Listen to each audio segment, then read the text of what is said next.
I've moved out, so your house is gone. It must be tough without a place to call home, my mother-in-law said happily on the phone. I just responded with a quiet, She continued, enjoy your life in your new home. I replied, yes, thank you, and please never come back to my house. After all, you'll be getting a divorce. Then she hung up. I stood at the airport, feeling not angry, but happy. I clenched my fist in a small victory and walked home feeling light. My name is Emma. My husband, David, had to go work abroad soon after we got married, so we had to live apart for a short while. David and I had been dating for 5 years before we got married, and we had lived together too. We trusted each other a lot because of our long relationship. I wasn't worried about David cheating on me. I just hoped he stayed safe while he was away. Our days should have been calm, even though sometimes I felt lonely. But things got complicated when my mother-in-law decided to move into our house. She got divorced when David was young. When she found out David was going overseas, she said, I'll keep an eye on you, Emma, to make sure you don't cheat. She started living in our house without asking us first. It turns out she was cheated on and left by my father-in-law, who disappeared afterwards. Worried the same thing might happen to David, she decided to watch over me. But her constant spying made life really hard. I felt desperate, so I asked David for help. He kept telling his mom to leave, but she wouldn't listen.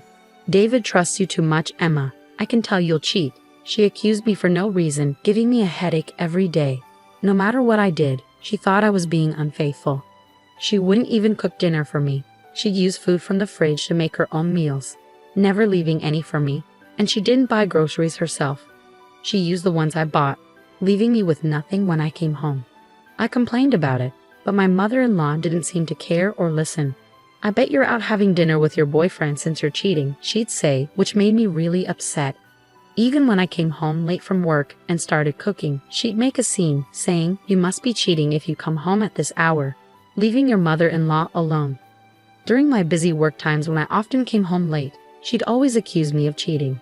It stressed me out so much that I felt sick. Please, I'm begging you, just leave. I'm not cheating. I really love David, I told her. David, who was too busy to come back to the US, tried his best to get his mother to leave, but her response was disheartening. So you want me to leave that badly? You must be cheating after all, she said. At that point, I could only sigh. On my day off, I went out to meet a friend, and once again my mother-in-law accused me of cheating. She was determined to catch me in the act and clumsily tried to follow me. She hid behind lampposts and her house's brick wall, trying to stay out of sight. I just ignored her and went on with my plans. I met up with my friend at a cafe, grumbling quietly so my mother-in-law wouldn't hear. Suddenly, I saw flashes of light. She was taking pictures of me.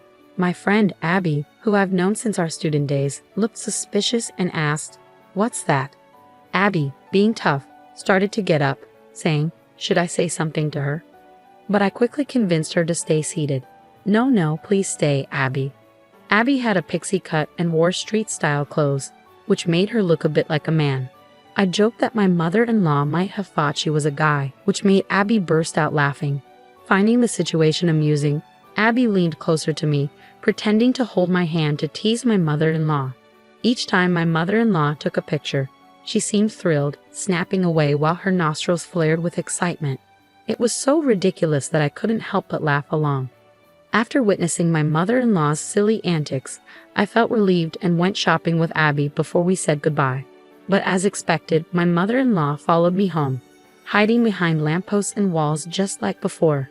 Sometimes I'd play a quick game of red light, green light with her, and she'd scurry off to hide. It was amusing, and I found myself joining in her ridiculous game. I couldn't help but think how foolish she was to believe that I didn't notice her following me. When I got home and started taking off my shoes, she rushed in excitedly. If she was tailing me, she could have at least waited a bit before coming back. I was surprised when she showed me a disposable camera. Emma, I finally caught proof of your cheating. I'm going to send these to David, so get ready. Oh really? Good luck with that, I said casually, which she didn't like. She spent the rest of the time buzzing around me like a nagging child. Are you okay with this? It's proof of cheating. Your face and his are clear in the photos. But I just calmly kept saying, that's fine. It was unfortunate that Abby's appearance sometimes led to her being mistaken for a man, but David knew her well from before we got married. So even if my mother-in-law sent a photo of me with Abby to David, he'd probably recognize her as just a friend. Despite enduring my mother-in-law's ridiculous schemes, I suddenly had to go on a business trip overseas. It was a shame I wouldn't get to see David because it was in a different country, but it couldn't be helped. I told my mother-in-law about my trip, although I didn't ask for her opinion. But in her mind, it seemed like a romantic getaway. As I got ready for my trip, my mother-in-law smirked and said, "It'll be a big problem if you come back pregnant from your romantic getaway. David hasn't seen you in a while, so it won't be easy to pretend the baby is his." Her distasteful thoughts made it pointless to argue back. I replied casually, "Yeah, it's just a business trip, not a romantic getaway," and headed off. The trip was really busy, and the days passed by quickly in a blur. When I finally got back to the US, I was exhausted. My boss, who had also been on the trip, seemed tired too and went home. I had planned to grab some duty-free sweets before heading home, so I took a break on a bench. Just then, my phone rang. It was Abby calling, and she had something surprising to tell me. "Hey Emma, welcome back. There's something I need to tell you. Your mother-in-law showed up at the company where I work." "What?" "Abby's family's company isn't the kind of place just anyone visits." Hearing that my mother-in-law went there made me really angry. Abby explained how she handled the situation and asked if she went too far. I replied, "No, I think it was just right." After laughing and ending the call with Abby, I was about to leave when I got another call from my mother-in-law. "Emma, you should be back from your trip now. Did you enjoy your affair trip?" I said, "It wasn't an affair trip, and I didn't particularly enjoy it because I went there for work." "Well, I've already sent David the evidence photos." I simply responded with, "Hi C" to my mother-in-law, who seemed pleased with herself. Ignoring my lack of reaction, she just kept on talking. "Actually, I moved, so your house is no longer there. I sold the old house. So you must be struggling without a place to go back to. But hang in there," my mother-in-law cheerfully said. I responded with an uninterested huh as she laughed happily. "Enjoy your life in your new house." "Thank you, and please never come back to our house. After all, you're going to be divorced soon." After my mother-in-law hung up, I stood in the airport for a while. But slowly, I felt better. It wasn't anger in my heart, but joy. I did it. I pumped my fist a little and started my journey home with a light step. Of course, I was going back to the house my mother-in-law claimed she had sold.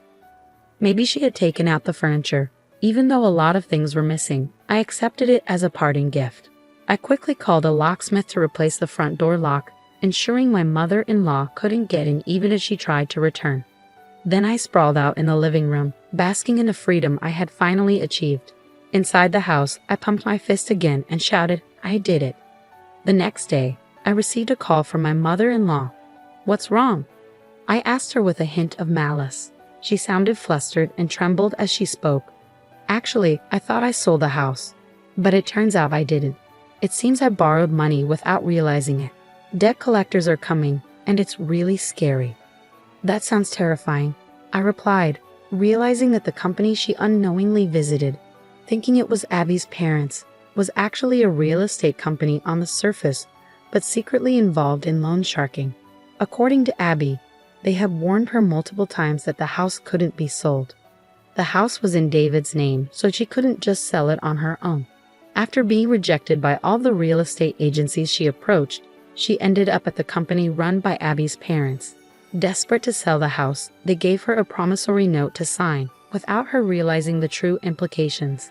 The document obligated her to repay a large debt, with the daunting requirement of $1,000 to be paid every day. She managed to pay off the debt collectors for today, but she didn't have the means to come up with that amount every day from tomorrow onwards.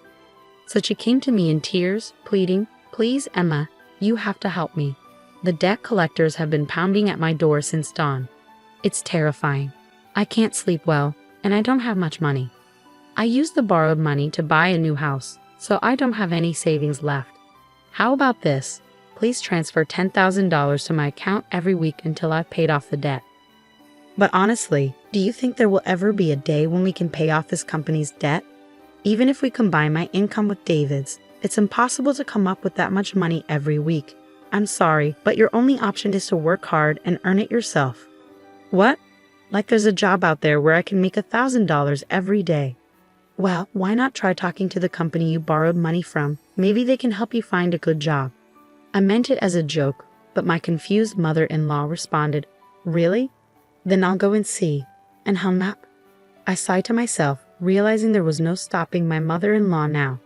Later, I heard from Abby that my mother-in-law had suddenly shown up at the company and said, "I have no choice but to work because I have no money. Is there a simple and easy job where I can earn more than $1,000 a day?" Abby and her team managed to find my mother-in-law a job, but it wasn't what she expected. The company was one where many employees lived in rundown shacks serving as dormitories. At this company, the workers toiled tirelessly day and night, often doing physically demanding labor.